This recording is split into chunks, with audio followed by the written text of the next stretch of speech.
It was a cold December evening in a small town just outside Nashville, Tennessee. The sky hung heavy with gray clouds, and the air carried the faint scent of rain and wood smoke. James Miller sat in his truck, parked in front of a local diner, rubbing his tired eyes.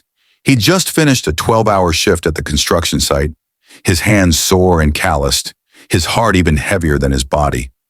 Life hadn't been kind lately. His wife had left 2 years ago, and he hadn't seen his teenage son in months. He often told himself that loneliness was easier to bear when you stayed busy.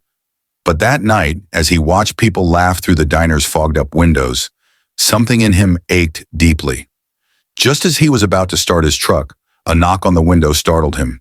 He turned and saw a young woman standing there, her thin coat soaked from the drizzle, her face pale and weary. She looked barely 25. In her arms, wrapped in a faded pink blanket, was a little girl, no more than 4 years old, with big blue eyes and trembling lips. Her hair was tangled, and her cheeks were streaked with tears.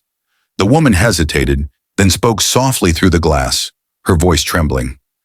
"Sir, I'm sorry to bother you, but my little girl's hungry." The words hit him like a punch to the chest, not because of pity, but because of how raw and honest they sounded.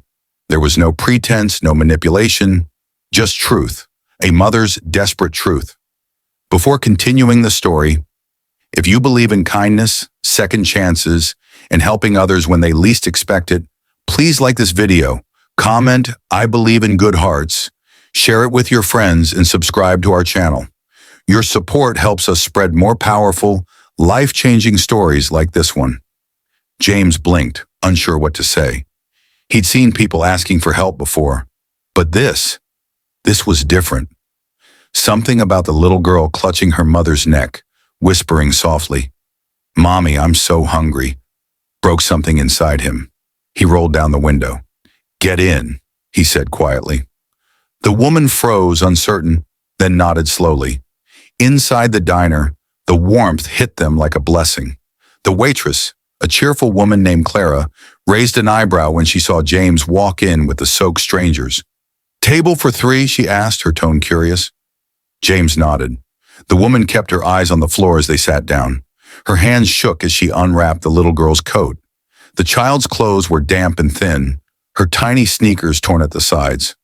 When the waitress came, James didn't even look at the menu. "Bring her whatever she wants," he said, nodding toward the little girl. "And a coffee for me." The mother tried to protest. "Sir, please, you don't have to." But James stopped her gently. "It's okay. Let her eat."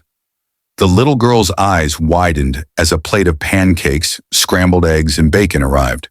She grabbed the fork with both hands and began eating, as if she hadn't seen food in days. The mother watched her, tears slipping silently down her cheeks. She didn't touch her own plate. She just whispered, "Thank you. Thank you so much." Over and over, her voice breaking each time. James sat quietly watching them, his heart twisting with every bite the little girl took. When she finally looked up, her cheeks full of pancake, she smiled. "Thank you, mister." That smile, so small, so pure, was something James hadn't seen in a long, long time. When the mother finally ate a few bites, James gently asked, "What's your name?" She hesitated before answering. "Lydia, and this is Emma." He nodded. "I'm James." They sat in silence for a while. Then, little by little, the story began to spill out. Lydia had come from Ohio with hopes of starting fresh. She'd left an abusive relationship after years of being trapped, taking her daughter and a few clothes in a small bag. She had tried to find work, but without an address, no one would hire her. For the past 2 nights, they'd been sleeping in an old bus stop near the river. Emma hadn't eaten since the day before. James listened, each word slicing deeper into his chest. He knew what pain felt like. He'd seen it in his own mirror every morning, but this was different. This was survival, and he realized that despite all he'd lost, he still had something to give. When they finished eating, he paid the bill and walked them to his truck. Rain began to fall harder now, cold and relentless. He looked at Lydia shivering under the awning and said, "I've got a spare room in my house. It's not much, but it's warm. You can stay the night if you want." Lydia froze. Sir, I can't, James interrupted softly. You can. I've got a daughter about your age. If she were out here with her kid, I'd hope someone would help her too. Tears welled up in Lydia's eyes. She nodded slowly, holding Emma close. They drove in silence. The little girl fell asleep in the back seat, her head resting on her mother's lap. James glanced in the rearview mirror and saw Lydia looking out the window, her expression a mix of fear, relief, and disbelief. When they reached his house, a small but tidy place on the edge of town, James showed them the guest room. He found an old blanket, made some hot cocoa, and left them to rest. That night, as he sat in the living room, staring at the flickering TV, he thought about how life sometimes brings strangers together for reasons we can't understand. In the morning, the smell of coffee filled the kitchen. Lydia was already awake, cleaning dishes. You didn't have to do that, James said. She smiled weakly. I wanted to. It's the least I can do. Emma sat at the table, coloring on a piece of scrap paper, humming softly. Days turned into a week. Lydia helped around the house, cooking and cleaning. Emma laughed more each day, running through the small backyard like she'd found a piece of heaven.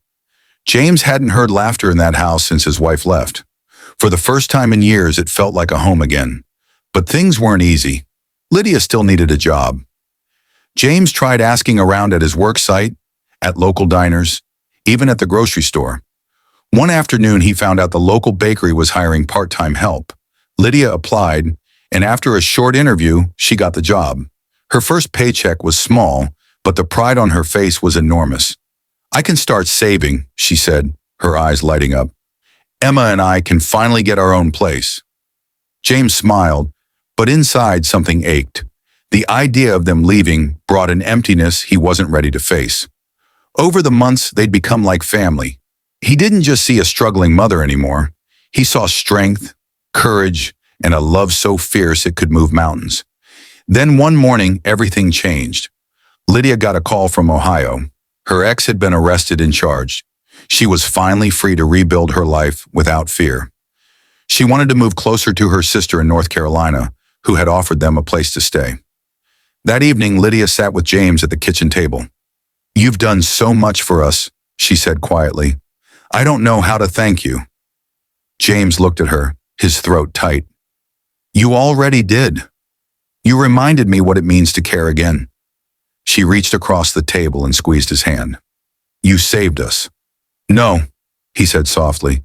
You saved me. The next morning, he helped them pack the few things they had. Emma ran to him and hugged his leg tightly.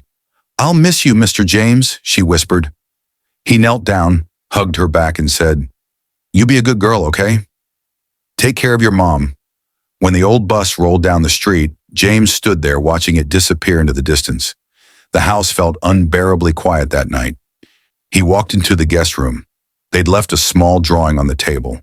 It was a crayon picture of 3 stick figures holding hands under a yellow sun. At the bottom, in shaky handwriting, it said, Thank you for making us safe. Tears filled his eyes as he sat on the edge of the bed.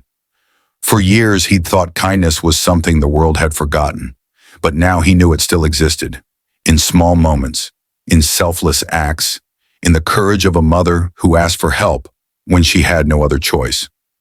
Weeks passed, and James returned to his routine. But sometimes when he drove past the diner, he'd glance at that corner booth and smile. It reminded him that miracles don't always come wrapped in glory. They come disguised as people who simply need a meal, a bed, or a chance to begin again. Months later, a letter arrived. It was from Lydia. Inside was a photo, Emma in a new dress, smiling wide, holding a small puppy. The note read, We're safe, happy, and finally home. You'll always be part of our family. James held the letter close and whispered, Thank you, Lydia. Sometimes the smallest act of kindness can ripple across lives in ways we never imagine. If this story touched your heart, please like, comment, and share it to remind others that compassion still exists in this world. Subscribe for more heartwarming stories that restore faith in humanity. And before you go, please comment below. Do you believe one kind act can change someone's entire life? Because sometimes all it takes is a moment of compassion to turn a stranger into family.